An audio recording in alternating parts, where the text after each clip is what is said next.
This is Lock and Load. A long time ago, back in 2012, I had one interview that put me on the map, and it was not supposed to be the interview I got, but it turned out to be one of the singular best surprise I've ever had on air. And I was expecting a call from Larry Pratt, and instead I got a call from Michigan, and I was joined by the one, the only Ted Nugent. And for the first time here on the TV show, we're joined again by Uncle Ted. How you doing today, sir? You know, Bill, God bless technology, because isn't it a crime when we only do an audio interview when you and I are so damn good looking? If you're this good looking, if God has blessed you with a certain dynamo effervescent handsomeness, now we have the technology to share it with the world, and I guarantee they are stunned and amazed how handsome you and I are in 2021. No matter how stupid and bizarre the world gets, our spirit and our attitude glows like a roaring campfire at a deer backstrap boogie. So, Bill, I'm proud to join you once again for Truth, Logic, Common Sense, We the People, and especially the First and Second Amendment, because we have to revive those self-evident truths, don't we? We do. It's I've been dealing with a lot of people on the guns. Well, one particular one, I'm not going to mention by name, who was he had Trump derangement syndrome so bad. And now we're asking him, so what do you think Donald Trump would have proposed? And what do you think Donald Trump would have done with this? And who do you think he would want to run the ATF? But that's all beside the point. You have the distinction, and we've already had this conversation, but I want to do it again simply because back in the 80s, people that knew how to handle guns on TV was few and far between. And Uncle Ted was a guest star on a little TV show some of you may have heard called Miami Vice. And he was only the second one, and he was only second because the other guy was on there first. I can't remember, it's Jim Zubina, but he was a competitive shooter, and he was in one of the episodes, and they brought a real gun handler on what arguably was the best seasonal Miami Vice I've ever seen, called Definitely Miami. Tell the story, what you had to do because of what you carried versus what they wanted you to use on the TV show. Well, you know, we are celebrating that it's fun to have actual, authentic, and believable gun handling when you see it in movies and on TV. And I think we have to pay homage and salute the great Keanu Reeves, because with his different movies that he's starred in, he is the real McCoy. He actually went to the training. Now, my life, Bill, has been a lifetime of gun handling, gun training, practice. I shoot every day. I train every day on my range, literally. I didn't today because it's been pouring rain, but as soon as it clears up, I'm going to go touch off a few hundred rounds with my Glock 10 millimeter. My point is I enjoy shooting, so you develop a familiarity with the ergonomics and the mechanics and what I call the ballistic ballet, that you look at a samurai relationship with whether it's a bow and arrow, a guitar, a shotgun, but primarily with a handgun, because it takes a hand-eye coordination and a familiarity. So I had that firearms familiarity when I landed in Miami, and I was invited to perform and act on the #1 TV show at the time. It lasted for a long time. And I carried a brushed nickel Taurus 9mm at the time, like the Beretta 92F that I carry off and on as well. And when I landed at the set for Miami Vice, I carry in a strong side holster my Taurus brushed nickel 9mm, all stock with the stock grips. Well, when they were introducing me to the scenario and they showed me the script and they showed me my prop gun from Miami Vice was the exact same brushed nickel Taurus 9. So immediately my brain went into control mode, which, wait a minute, since about 1957, my brain has been in control mode. How beautiful is that? Be that as it may, I knew that there was a real potential danger here, that the prop gun and my real gun were identical.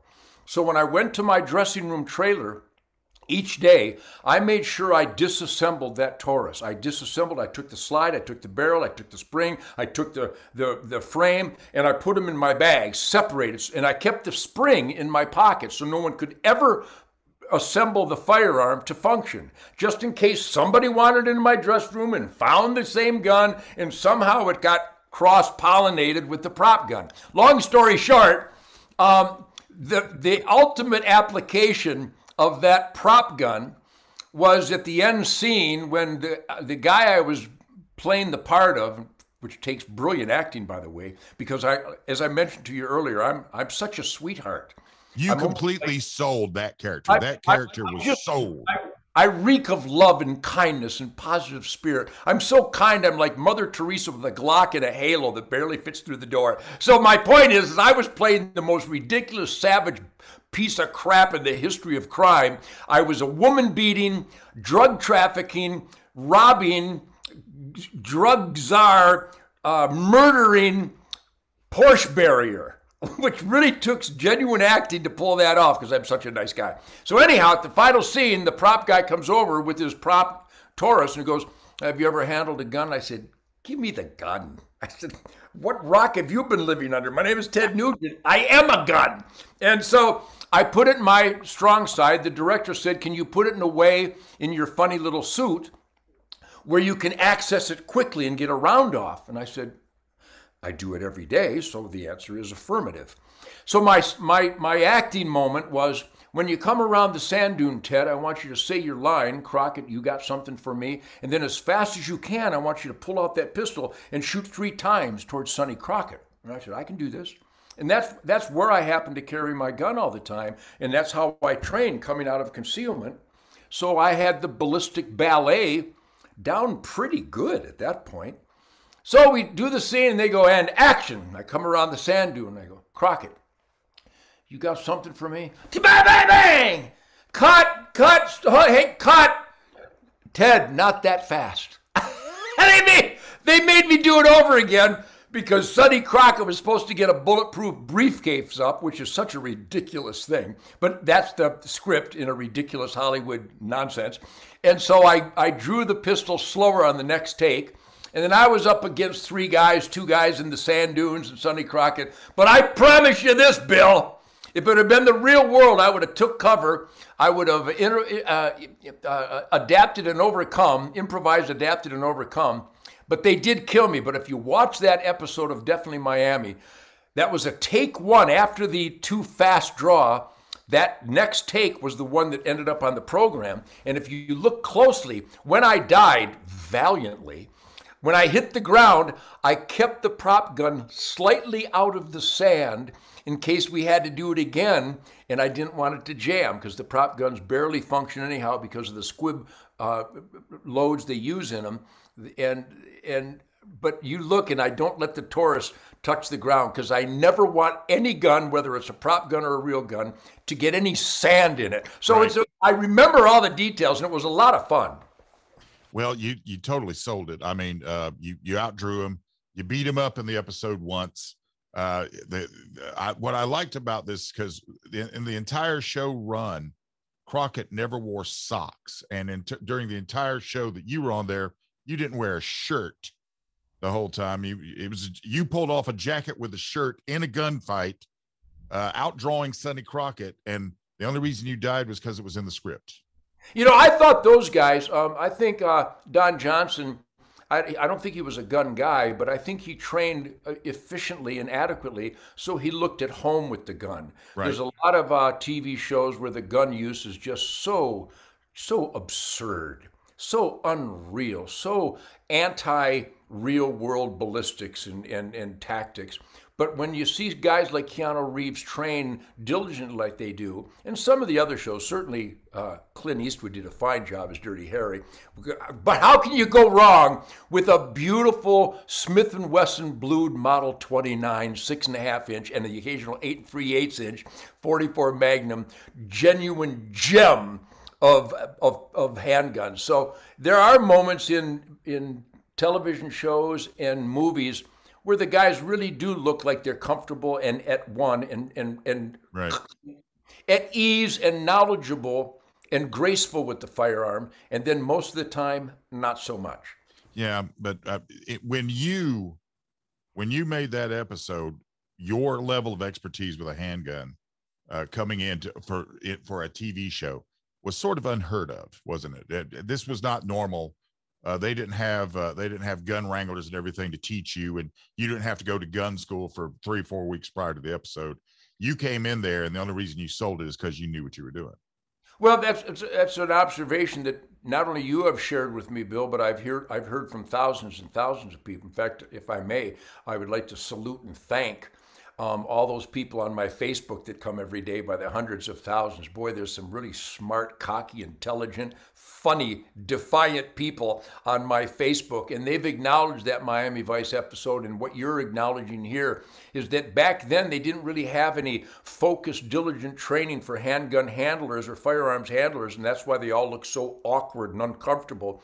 But again, I emphasize I'm 72.4 years old, clean and sober all my life, and I've been handling guns since I could walk. I mean, I was raised, instead of a pacifier, I had a Daisy Red Ryder BB gun probably by the time I was 2. And so I've been shooting and hunting and competing and plinking with the family every year of my life. And in probably the last 40 some years, Bill, every day of my life. I just finished my chores. I shot another raccoon this morning on the trap line, and I shot a squirrel through the eyeball with a suppressed Ruger 1022. So firearms are as part of my life as a knife and a fork, hot coals on the grill, and a Gibson Birdland guitar through a greasy amplifier. So some things in life you pursue with a samurai focus, and you become one with them. I'm one with my guitar. I'm one with my firearms, shotguns, rifles, handguns, and I'm certainly one with the mystical flight of the arrow. I shoot anywhere between 25 and 100 arrows every day. And in this world, my recommendation for the ultimate healing powers of the spirit is when you come to full draw with a bow and arrow, there is no Joe Biden. He doesn't exist. There's no evil. There's no crime. There's no engineered recidivism. There's no lying Dr. Punk-ass Fauci. There's just your spirit focus with the mystical flight of the arrow. So anybody out there that doesn't have archery in their life, get it. It's magic. And you will come out stronger and more ferocious. I'm living proof of it. We're going to take a moment right now and just take a break. When we get back, we're going to talk some more to Uncle Ted, talk about the country today, because Uncle Ted and I have been talking about the country since 2016.